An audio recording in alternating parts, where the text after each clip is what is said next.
دی حروف مقطعات کم رد په منکرین حدیث باندې چې په کوم حدیث مازغه نه رسینی وی دا حدیث د قران خلاف دی بیا خو نو بهرحال سیدنا ابو بکر صدیق رضی الله تعالی عنہ فرمای ان فی کل کتاب سر ان فی کل کتاب ار کتاب کی وی یو راز پروتی پټ وسر القرآن اوائل الصور او د قرآن پټ رازونه چې دي دا د سورتونو د اول دا ټکی دي الف لام میم صاد الف لام را ها میم نون وغیرہ ذلك قاف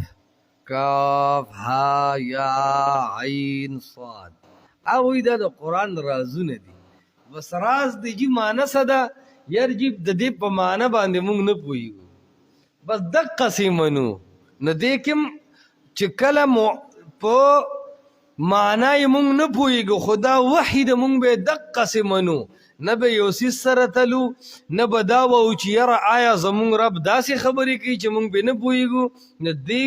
حروف مقطعات کم رد په منکرین حدیث باندې چې په کوم حدیث مازغه نه رسینی وی دا حدیث د قران خلاف دی بیا خو وای چې دا حروف مقطعات د فهم او د الفاظ یا د معاشري د تفاهم خلاف دي ځکه په معاشره کې چې څوک داسې الفاظ راړي